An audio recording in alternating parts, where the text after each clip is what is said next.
എന്താണ് ഒരാൾ തവക്കുലാക്കുന്നത് കൊണ്ട് അയാൾക്ക് കിട്ടുന്ന നേട്ടം എന്നതാണ്. തവക്കുലിൻ്റെ ധാരാളം നേട്ടങ്ങളുണ്ട്. അതിൽ നിന്ന് 9 കാര്യങ്ങളാണ് നമ്മൾ ഇന്ന് പറയാൻ ശ്രമിക്കുന്നത്. അപ്പോൾ നമ്മൾ തവക്കുലാക്കുന്ന, ശരിയായ തവക്കുലാക്കുന്ന ഒരാളാണെങ്കിൽ ഈ നേട്ടങ്ങളൊക്കെ നമുക്ക് കിട്ടുന്നുണ്ടാകും. ഓരോന്നും പറയുമ്പോൾ നമ്മൾ അങ്ങനെയാണോ എന്നത് എന്ത് ചെയ്യുക, ഒന്ന് അവലോകനം നടത്താൻ ശ്രമിക്കുക. ഒന്നാമത്തെ കാര്യം, മനക്കരുത്തും സ്വസ്ഥതയും ഉണ്ടാകുന്നതാണ്. പല പല വിഷയങ്ങൾ, ഇപ്പം നമ്മുടെ വീട്, കുടുംബം, ഇതൊക്കെ ആയിട്ട് ബന്ധപ്പെട്ട കാര്യങ്ങൾ. ഇത് പറയുമ്പോൾ പ്രത്യേകം നമ്മൾ വിലയിരുത്തേണ്ട കാര്യം, തവക്കുലിൻ്റെ ഗുണം ആർക്കാണ് കിട്ടുക? തവക്കുലിൻ്റെ ഗുണം കിട്ടുക നമ്മളായി ചെയ്യേണ്ട കാര്യങ്ങളൊക്കെ നമ്മൾ ചെയ്തതിന് ശേഷമാണ് തവക്കുലാക്കേണ്ടത്. അപ്പോൾ ആ കാര്യം പറഞ്ഞു പോകണം. അതായത് ചില ആളുകൾ പറയും തവക്കൽത്തു അലല്ലാഹ്, അല്ലേ, അങ്ങനെ നടക്കലാണ് മൂപ്പര്. ജീവിതത്തിൽ കടങ്ങളുണ്ടാകും, ബാധ്യതകളുണ്ടാകും, മക്കളുണ്ടാകും, ഒരു പണിയും നോക്കൂല, ഒരു പണിക്കും പോകൂല.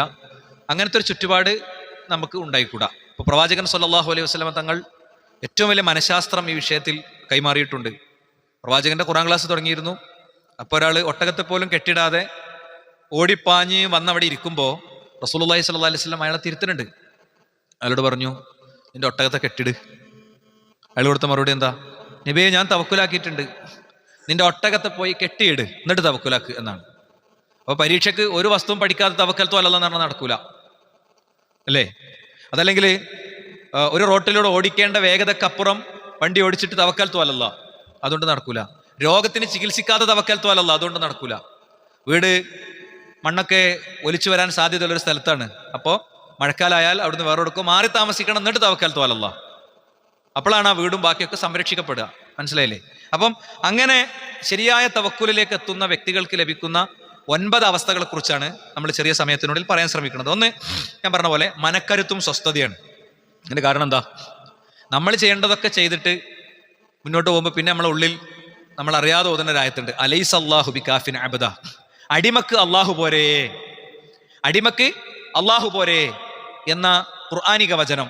അത് നമുക്ക് വലിയ മനക്കരുത്താണ്. നമ്മളെ ചിലപ്പോൾ നമ്മളെ ചില സുഹൃത്തുക്കളൊക്കെ പറയടാ, ഞാൻ അല്ലടാ, ഇജെന്തിനാ ബേജാറാവണം, അല്ലേ? അതൊരു വർത്താനാണ്.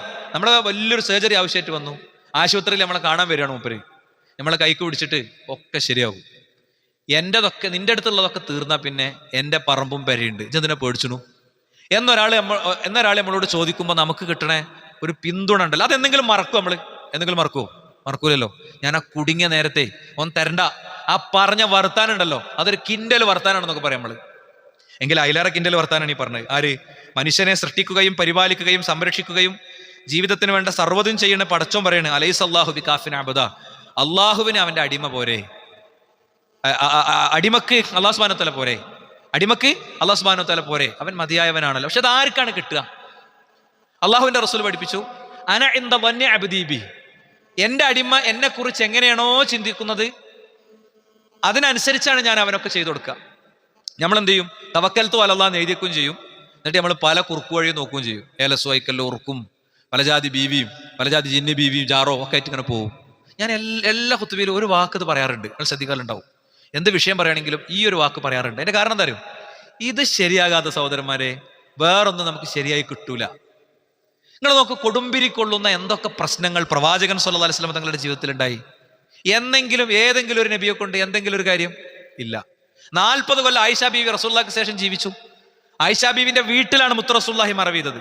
ആ വിരിങ്ങോട്ട് മാറ്റിയ നബിന്റെ ഖബറാണ്. നേരെ ആ ഖബറിങ്ങൾക്ക് തിരിഞ്ഞിട്ട് റസൂലേ നിങ്ങൾ കാണുന്നില്ലേ എന്ന് ചോദിക്കേണ്ട ഒരു അവസ്ഥ ഉണ്ടായോ?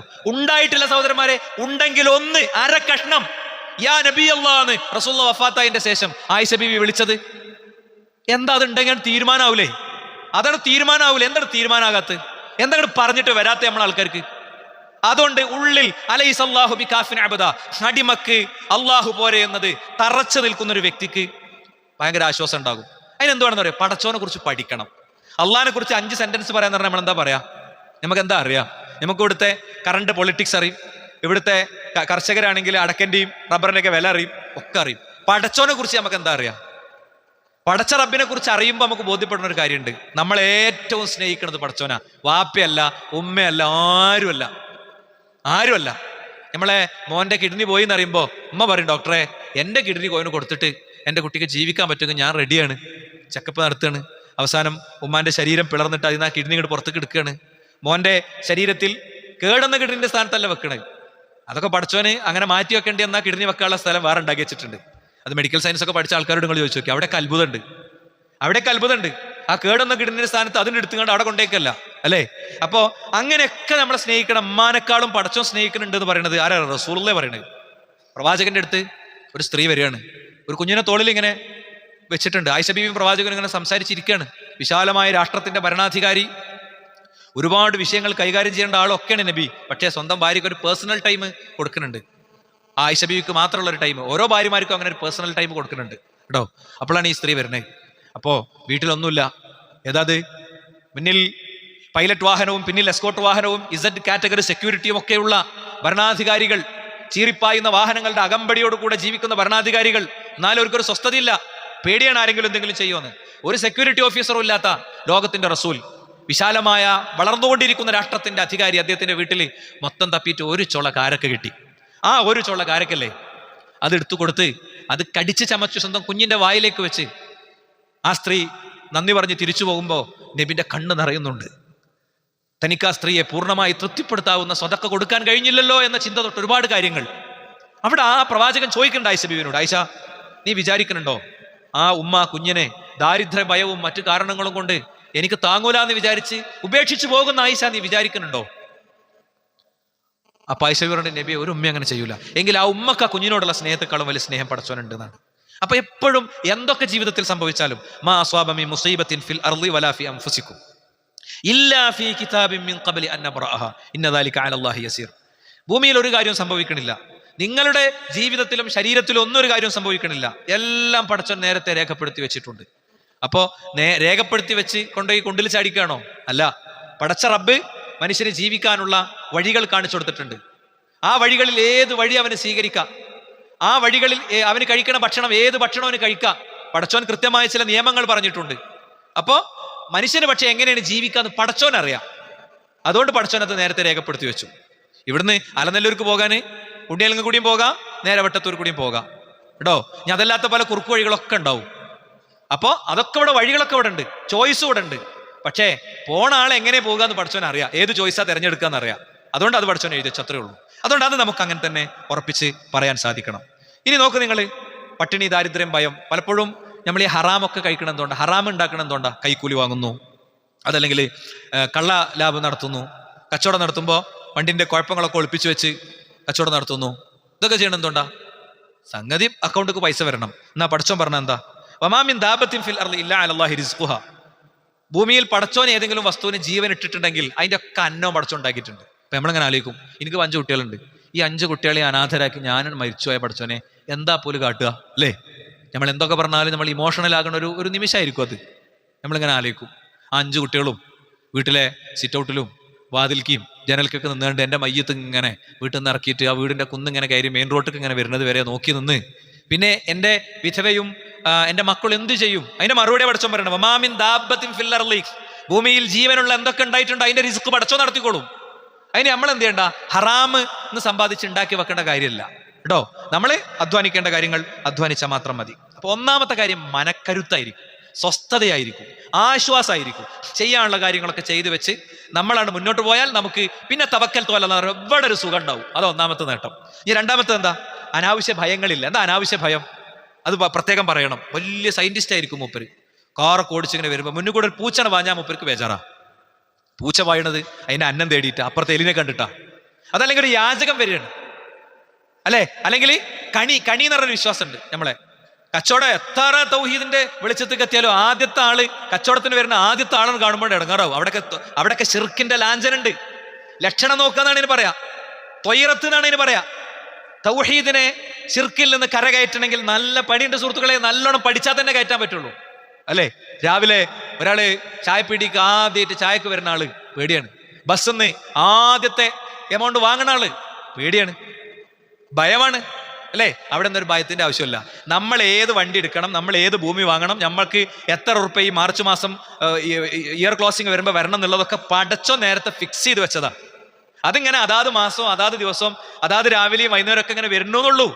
ഞാനിപ്പോൾ ഈ വർഷം എനിക്ക് എത്ര ഉറുപ്പ്യ കടായിട്ട് വരണം, എത്ര ഉറുപ്പ്യ എൻ്റെ മുതലായിട്ട് വരണം, അതിന് എത്ര വീട്ടണം, അതിന് എത്ര ഉറുപ്പ്യ ചാടിപ്പോണം, എത്ര 5ന്റെ കൊട്ടം ചാടിപ്പോണം, ഇതൊക്കെ പഠിച്ചോണ്ടിരുത്തുണ്ട്.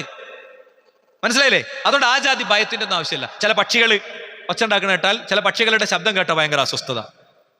അല്ലേ? ഇങ്ങനെയുള്ള പല ജാതി ഭയങ്ങൾ ആളുകൾ കൊണ്ടെടുക്കുന്നുണ്ട്. ഈ ഭയമൊന്നും തവക്കുലുള്ളവർക്ക് ഉണ്ടാകൂല.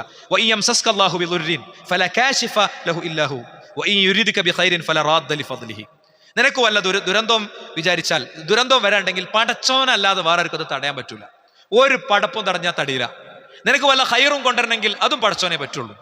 എന്നാലോ പല ജാതി തങ്ങന്മാരെടുത്തും ശേഖന്മാരെടുത്തും ജിന്നി ബീവിമാരെടുത്തും പ്രവചിക്കുന്നവരെടുത്തൊക്കെ പോകും. അത് ഭയങ്കര സയന്റിസ്റ്റുകൾ മുതൽ പൊളിറ്റിക്കൽ ലീഡർഷിപ്പുകൾ മുതൽ സാധാരണ നാട്ടിലെ സാധാരണക്കാർ വരെ ജ്യോത്സ്യം പറഞ്ഞനുസരിച്ചൊക്കെ ചെയ്യുന്നത്. ചന്ദ്രയാൻ വിക്ഷേപിക്കുകയാണ് ഇന്ത്യ ചന്ദ്രയാൻ വിക്ഷേപിക്കുമ്പോൾ സയന്റിസ്റ്റുകളും ബാക്കിയൊക്കെ ഉണ്ട്. വിക്ഷേപണം ഇങ്ങനെ കാത്തു നിൽക്കുമ്പോഴാണ് അവിടെ മുട്ടറക്കാൻ വേണ്ടിയിട്ട് ഒരു തേങ്ങയിലേക്ക് എല്ലാം കൂടി ഇങ്ങോട്ട് ആവാഹിച്ചിട്ട് ഈ ചന്ദ്രയാൻ എന്ന് പറയുന്ന ഉപഗ്രഹം പോകേണ്ടുന്ന വഴിയിലെ എല്ലാ പ്രശ്നങ്ങളും ഒരു തേങ്ങയിലേക്ക് ഒരു പൂജാരി വന്ന് ആവാഹിച്ചിട്ട് നേരെ തണ്ട് ഉടക്കുക. മതേതര രാജ്യത്തിന് മതമില്ലെന്ന് പറയുന്ന രാജ്യത്തിന് മതല്ല എന്നാണ്. ഉണ്ടോ? രാജ്യത്തെ പൗരന് മതമുണ്ട്, രാജ്യത്തിന് മതല്ല. അതുകൊണ്ട് തന്നെ സർക്കാർ സംവിധാനങ്ങളിലും സർക്കാർ ഇടങ്ങളിലൊക്കെ മതമല്ല ആചരിക്കപ്പെടേണ്ടത്. അവിടെ വിട്ടു നിൽക്കാനും യോജിക്കാനും ഒക്കെയുള്ള അവകാശം വേണം, അതുണ്ടാകണം. അതാ ഞാൻ എൻ്റെ കഴിഞ്ഞ ഖുതുബയിൽ പറഞ്ഞത്, കുരിഞ്ഞു കൊടുക്കരുത്, കുമ്പിട്ട് കൊടുക്കരുത് എന്ന് പറഞ്ഞത് അതുകൊണ്ടാണ്. വിട്ടു നിൽക്കാനും വിയോജിക്കാനും പറ്റണം. അപ്പൊ അതുകൊണ്ട് ആ ജാതി ഭയങ്ങൾ നമുക്ക് എവിടെയെങ്കിലും ഉണ്ടോ? ഒരു അദൃശ്യമായ പേടി, ഭയം, അല്ലേ? അത് യഥാർത്ഥത്തിൽ ഒരു വ്യക്തിയെ സംബന്ധിച്ചിടത്തോളം ഉണ്ടെങ്കിൽ അയാളുടെ തവക്കുലിൽ പ്രശ്നങ്ങളുണ്ട് എന്നുള്ളതാണ്. കുല്ലൻ യുസീബന ഇല്ലാ മാ കതബല്ലാഹു ലനാ. പടച്ചോ നമുക്ക് എഴുതി വെച്ചതല്ലാതെ ഒന്നും സംഭവിക്കാൻ പോണില്ല. ഹുവ മൗലാന, അവനാണ് നമ്മുടെ സംരക്ഷകനായിട്ടുള്ളത്. വഅലല്ലാഹി ഫല്യതവക്കലിൽ മുഅ്മിനൂൻ. അതുകൊണ്ട് വിശ്വാസികൾ അല്ലാഹുവിൽ തവക്കുലാക്കട്ടെ എന്നാണ്. മഹാനായ ഇബ്നു അബ്ബാസ് റളിയല്ലാഹു അൻഹുവിനെ പ്രവാചകൻ സല്ലല്ലാഹു അലൈഹി വസല്ലം പഠിപ്പിച്ചൊരു കാര്യമുണ്ട്. യഹ്ഫളില്ലാ യഹ്ഫളുക്. നീ അല്ലാഹനെ സൂക്ഷിച്ചാൽ അല്ലാഹു നിന്നെ സൂക്ഷിക്കും. നിനക്ക് അല്ലാഹുവിൽ എത്രത്തോളം അല്ലാഹനെ സൂക്ഷിക്കാൻ എന്താ? അള്ളാഹ് പറഞ്ഞ നിയമനിർദ്ദേശങ്ങൾ പാലിക്കാന്നാണ് അതിന്റെ അർത്ഥം. അത് പാലിക്കുമ്പോൾ അള്ളാഹിന്റെ ഒരു പ്രൊട്ടക്ഷൻ നിനക്ക് കിട്ടും. നീ അള്ളാഹിനെ സൂക്ഷിച്ചോ, അള്ളാഹിനെ നിനക്ക് മുന്നിൽ കാണാം. ഓരോന്നിങ്ങനെ പടച്ചോൻ കഴിച്ചിലാക്കി തരുന്നത് നിനക്ക് നേരിട്ട് കാണാം. ഇതാ സഅൽത ഫസ്അലില്ല, നീ ചോദിച്ച അള്ളാഹിനോട് ചോദിക്കുക. നീ ഇസ്തിആനത്ത് നടത്തുമ്പോൾ, നീ സഹായം ചോദിക്കുമ്പോൾ പടച്ചോനോട് മാത്രം സഹായം ചോദിക്കുക. ഒരു ജിന്നിനോടും ഒരു ശൈത്താനോടും ഒരു ഔലിയനോടും ഒരു വലിയനോടും ഒരു കാര്യവും ഒരു വ്യക്തിയും സഹായം ചോദിക്കാൻ പാടില്ല. ഒരു സംശയം അതിലില്ല. ഒരാൾക്കൊരു സംശയവും ആവശ്യമല്ല കേട്ടോ. ആ നിലക്ക് 100% അള്ളാഹുവിലേക്ക് തന്നെയാണ് നമ്മുടെ എല്ലാ ചോദ്യങ്ങളും പോകേണ്ടത്. പിന്നെ ചില പ്രസ്താവനകളൊക്കെ നമ്മൾ ഇങ്ങനെ പറയും. ഇപ്പൊ നിസ്കാരം കഴിഞ്ഞാൽ അപ്പം നമ്മൾ ചൊല്ലും അല്ലാഹുമ്മ ലാ മാനി അലിമ അഅ്തൈത വലാ മുഅ്തിയ ലിമാ മനഅത. എന്താ ഇതിന്റെ അർത്ഥം? ഇതിന്റെ അർത്ഥം അറിയില്ല. ഇതിന്റെ അർത്ഥം അറിഞ്ഞാൽ ഒരു മുട്ടമ്മ എഴുതണ്ട, ഒരു സ്ഥലത്തും കുഴിച്ചിടണ്ട, ഒന്നിനെയും പേടിക്കണ്ട. അല്ലാഹുമ്മ ലാ മാനിഅ ലിമാ അഅ്തൈത, അല്ലാഹുവേ നീ നൽകിയത് മാത്രമേ എനിക്ക് കിട്ടുള്ളൂ. വലാ മുഅ്തിയ ലിമാ മനഅത, നീ തടഞ്ഞതൊന്നും എനിക്ക് കിട്ടൂല. കാറ്റ് ഇങ്ങനെ അടിക്കാണ്, പെരുഞ്ചാതി കാറ്റ്. അപ്പോ വാഴത്തോട്ടോ റബ്ബർ തോട്ടമൊക്കെ ഉള്ള ആളുകളുടെ ഉള്ളിൽ ഇങ്ങനെ ഇളകാണ്. അപ്പോഴൊക്കെ അൽഹംദുലില്ലാ പടച്ചോനെ സഹായിക്ക്, തവക്കൽതു അലല്ലാഹ് എന്നാ പറയണ്ടേ. അൽഹംദുലില്ലാ എനിക്ക് റബ്ബർ തോട്ടം ഉണ്ടല്ലോ, അതുകൊണ്ടല്ലേ ടെൻഷൻ അടിക്കേണ്ടി വന്നത്. അയലോകത്തെ മൂപ്പര് എല്ലാ ദിവസവും പാടത്ത് പോയി നല്ലോണം കളച്ച് പെരും വെയിലത്ത് കഷ്ടപ്പെട്ടാലേ കിട്ടുള്ളൂ. ടെൻഷൻ ഒന്നുമില്ല, സ്വസ്ഥമായിട്ട് ഉറങ്ങാണ് അല്ലേ?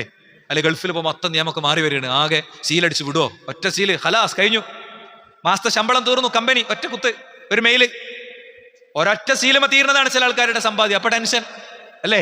നമ്മൾ ചെയ്യേണ്ടതൊക്കെ നമ്മൾ ചെയ്യണം. AI കാലാണ്. അപ്പൊ അതിനനുസരിച്ച് ജോബിൽ വരുന്ന മാറ്റങ്ങൾക്കനുസരിച്ച് അപ്ഡേഷനുകളൊക്കെ നമ്മളെ സർട്ടിഫിക്കറ്റ്സിലൊക്കെ നമ്മൾ കൊണ്ടുവരണം. നമ്മളെ റബ്ബറിന് വേണ്ട പ്രൊട്ടക്ഷനൊക്കെ നമ്മൾ ഒരുക്കണം. നമ്മളെ വാഴക്ക് കൊടുക്കേണ്ട തൂണൊക്കെ നമ്മൾ കൊടുത്തോളണം. മനസ്സിലായില്ലേ? ബാക്കി പടച്ചോനിൽ തവക്കുലാക്കണം. എന്നിട്ട് പിന്നെ മൊത്തം വാഴ പോയാലോ നിരാശ ആവശ്യമുണ്ടോ? ഇല്ല.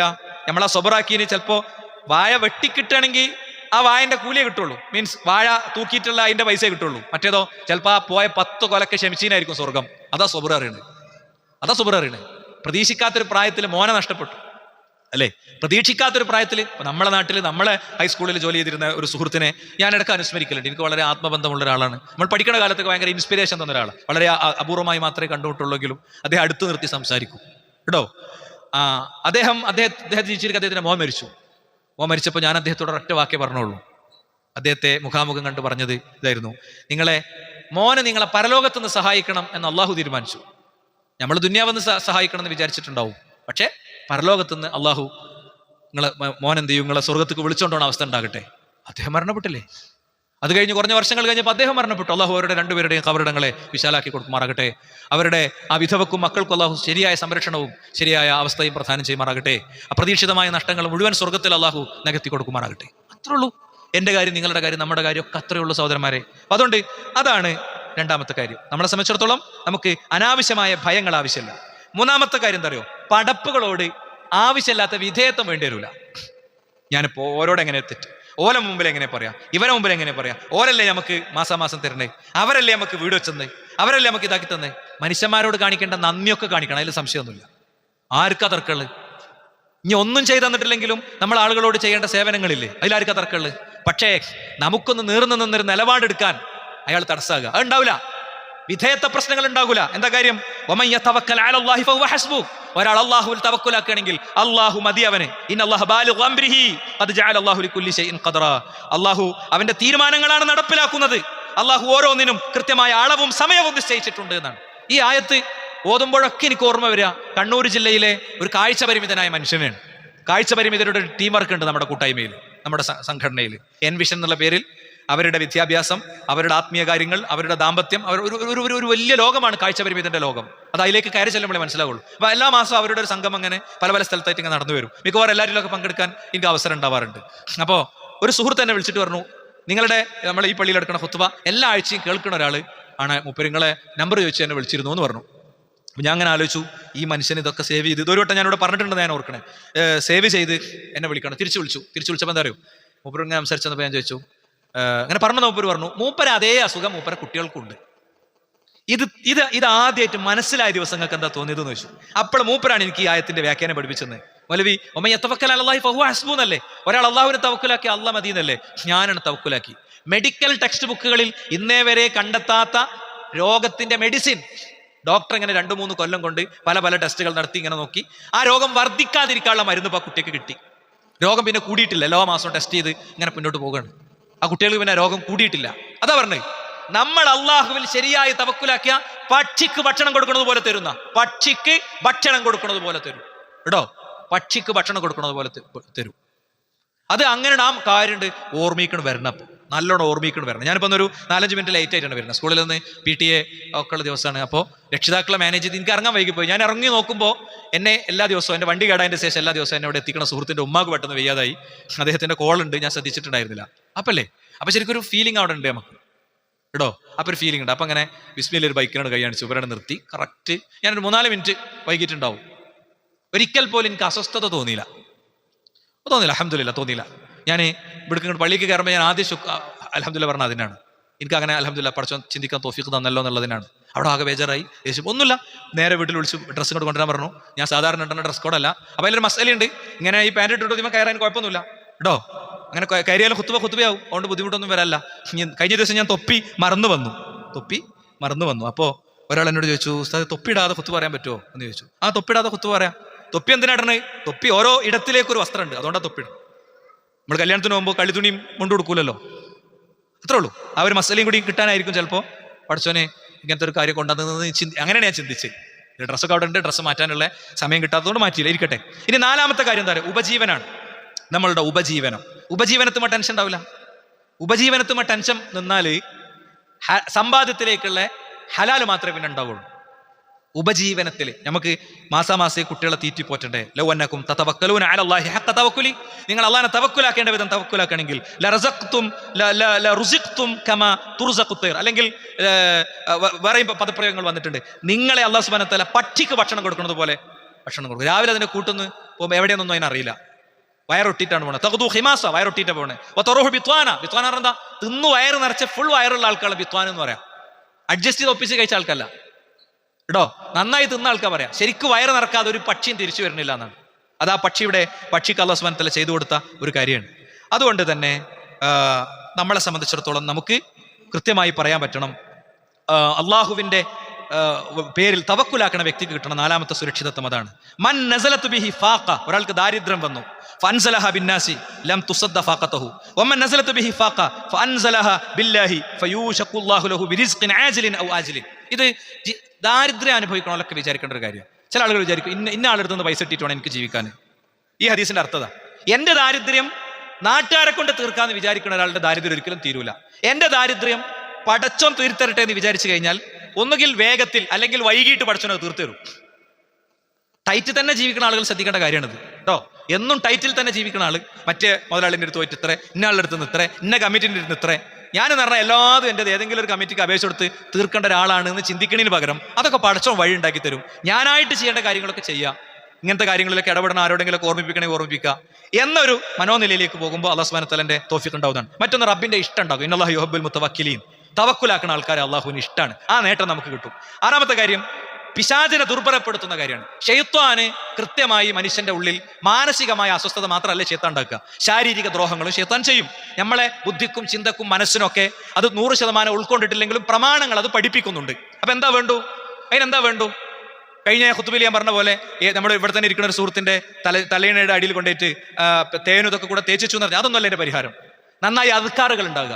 ആയത്തുൽ കുർസി ഏറ്റവും വലിയ പരിഹാരം, സൂറത്തുൽ ബഖറ ഏറ്റവും വലിയ പരിഹാരം. നമുക്ക് അങ്ങനെ എന്തെങ്കിലും ബുദ്ധിമുട്ടുണ്ടെന്ന് തോന്നുകയാണെങ്കിൽ ശരിയായി സൂറത്തുൽ ബഖറ ഇരുന്നോതുക. അതേപോലെ തന്നെ ഒളു ഉണ്ടായിരിക്കുക. നമ്മുടെ വീട്ടിലെ പ്രതിമകളും രൂപങ്ങളൊക്കെ ഒഴിവാക്കുക. വാപ്പാനോടും വല്യാപ്പാനോടുള്ള സ്നേഹം ചുമരിൽ ഇങ്ങനെ അത് പ്രദർശിപ്പിച്ചിട്ടല്ല വേണ്ടത്. അത് അവരെ ഖബറൊക്കെ സിയാറത്ത് ചെയ്യുക, ഇടക്ക് അല്ലേ, ഖബറിങ്ങൾക്ക് പോകുക, അവർക്ക് വേണ്ടി പ്രാർത്ഥിക്കുക, അവർക്ക് വേണ്ടി നല്ല കാര്യങ്ങൾ ചെയ്യുക. അതൊരു മരിച്ച ദിവസം 7-ാം ദിവസം 40-ാം ദിവസം നോക്കിയിട്ടല്ല ചെയ്യേണ്ടത്. അതിന് തെളിവില്ല. അവർക്ക് വേണ്ടി സൽക്കർമ്മങ്ങൾ ചെയ്യുക, അവർക്ക് വേണ്ടി നല്ല കാര്യങ്ങൾ ചെയ്തു കൊടുക്കാൻ ഒരു കുഴപ്പമില്ല. അതിന് പ്രത്യേക ഡേറ്റ് നിശ്ചയിക്കുമ്പോൾ അത് ഇസ്ലാമിൽ പുതിയ ശറഅ ഉണ്ടാക്കലായി മാറും. കാരണം ഇത് അല്ലാഹു സുബ്ഹാനഹു വ തആല അങ്ങനെ അവതരിപ്പിച്ച, ഏത് കാലത്തേക്കും ഏത് വ്യക്തിക്കും പറ്റുന്ന രീതിയിൽ അവതരിപ്പിച്ച മതമാണ്. അതിൽ നമ്മൾ ഇടപെടാൻ പറ്റില്ല. ഇനി 7ാമത്തെ കാര്യം, ലക്ഷണം നോക്കുന്നതിൽ നിന്ന് രക്ഷപ്പെടും. ഞാനത് പറഞ്ഞുപോയി. അത്വയറത്ത് ശിർക്കുൻ, ലക്ഷണം നോക്കൽ ശിർക്കാണ്. ഞാൻ ആദ്യം ആരെ കണ്ടത്, ഇത് അങ്ങോട്ട് പോയാൽ അല്ല, ഈ പക്ഷിനാണ് പറത്തിയിട്ട് വലത്തേക്ക് പോയാൽ നല്ലത്, ഇടത്തേക്ക് പോയാൽ കുഴപ്പം, ഇങ്ങനെ പല ജാതി പരിപാടി ഉണ്ട്. തത്തനെയും കൊണ്ട് ഒരാൾ വരുമ്പോൾ അതിന് ചീട്ടെടുപ്പിക്കുന്ന പരിപാടി, ഇതൊക്കെ ശിർക്കിന്റെ വഴികളാണ്. ശരിയായ തവക്കലുള്ള ആൾക്ക് ഇതിൻ്റെ ഒന്നും ആവശ്യം ഉണ്ടാകില്ല. മാത്രമല്ല പ്രതിസന്ധികളിൽ ധൈര്യം ഉണ്ടാകും. ഭരണകൂടം, പ്രസിഡന്റ്, പ്രധാനമന്ത്രി ഇങ്ങനെ പോയി ഒക്കെ പോവുകയാണ്. എന്തായിരിക്കും നമ്മുടെ അവസ്ഥ? ബീഹാറിലെ മൊത്തം ആളുകളെ വോട്ടർ ലിസ്റ്റിൽ നിന്ന് ഒഴിവാക്കി നമ്മളെ ഒരു പ്രിവിലേജും ഇല്ലാതെ ഇവിടെ ജീവിക്കുന്ന അവസ്ഥയ്ക്ക് പോകുമോ? കേട്ടോളി. അല്ലദീന ഖാല ലഹുമുന്നാസ്, ജനങ്ങൾ അവരോട് പറഞ്ഞു, ഇന്നന്നാസ ഖദ് ജമഉ ലക്കും, ജനങ്ങൾ നിങ്ങൾക്കെതിരെ സംഘടിച്ചിട്ടുണ്ട്. 10,000-കണക്കിന് പടയാളികൾ മദീനയിലേക്ക് വരുന്നുണ്ട്. ഒരു ഞെട്ടിയില്ല. എന്താ ചെയ്യേണ്ടെന്ന് ഇറച്ചു ചെയ്തു. സൽമാൻ പറഞ്ഞു, നബിയെ വലിയ കിടങ്ങ് കുത്തിയപ്പോൾ അപ്പുറത്തുനിന്ന് ജൂതന്മാര് പണി തരാൻ ഒരുങ്ങുന്നു എന്നറിഞ്ഞത് പേടിച്ചില്ല. മഹാസംഘം. പക്ഷേ അവർ പരസ്പരം തെറ്റി പഴിച്ച് തിരിച്ചുപോയി. മദീന സുരക്ഷിതമായി ഇന്നും ഒരാൾക്കും തൊടാൻ കഴിയാതെ നിലനിൽക്കുകയാണ്. അതുകൊണ്ട് ശരിയായ തവക്കുലോടുകൂടെ മുന്നോട്ട് പോകുക എന്നുള്ളത് തന്നെയാണ് വഴി. ശരിയായ തവക്കുലോടുകൂടെ മുന്നോട്ട് പോകുമ്പോൾ അതിന് റിസൾട്ടുകൾ ഉണ്ടാകും എന്നുള്ള കാര്യത്തിൽ ഒരു സംശയമല്ല. വലമ്മാ റഅൽ മുഅ്മിനൂന അഹ്സാബ്, തങ്ങളെ ശത്രുക്കൾ വന്നപ്പോൾ അവർ പറഞ്ഞു, ഹാദാ മാ വഅദന അല്ലാഹു റസൂലു, ഇത് അല്ലാഹു റസൂലൊക്കെ പറഞ്ഞതാ. ഈ വിശ്വാസമായി നിലപാടായിട്ടൊക്കെ പോകുമ്പോൾ കുറച്ച് പരിക്കൊക്കെ ഉണ്ടാകും. ആ പരിക്ക് സഹിക്കണം. ദുന്യാവ് പറഞ്ഞാൽ വളരെ കുറച്ച്. ഇന്ന് വൈകുന്നേരമാകുന്ന ഒരു ഉറപ്പില്ല. നമ്മൾ ശ്രദ്ധിച്ചിട്ടൊരു കാര്യമല്ല, വേറൊരാളുടെ അശ്രദ്ധ മതി നമ്മളത് തീരുമാനമാകാൻ, അല്ലേ? വേറൊരാളുടെ അശ്രദ്ധ. 10 സ്കൂൾ കുട്ടികൾ ഇങ്ങനെ പോവുക, ആ മനുഷ്യന്റെ കണ്ണൊന്നാണ് ചിമ്പി, 10 ആളോട് മരിച്ചു. നീണ്ട വർഷങ്ങളുടെ ജയില്. ഏതൊരു ചാനൽ ഒരു ഫീച്ചർ ചെയ്തിരുന്നു അദ്ദേഹത്തെ കുറിച്ച്. അത്രേ ഉള്ളൂ. ഒന്നും പറയാല്ലേ നമുക്ക്. എന്തെങ്കിലും ഉണ്ടോ? അയാൾ എല്ലാ നിലക്കും ശ്രദ്ധിച്ച് വാഹനം ഓടിക്കുന്ന ആളാണ്. മൂപ്പരെ കുറിച്ച് നാട്ടുകാരെടുത്ത് ബൈറ്റ് എടുക്കുമ്പോൾ നാട്ടുകാരൊക്കെ പറയണേ. പക്ഷെ ഒന്ന് കണ്ണിമ്പി ഖലാസ്, അള്ളാഹു കാത്ത് രക്ഷകുമാറാകട്ടെ. അപ്പോ ശരിയായ തവക്കുലുള്ള ഒരു വ്യക്തി ഭയപ്പെടേണ്ടി വരില്ല.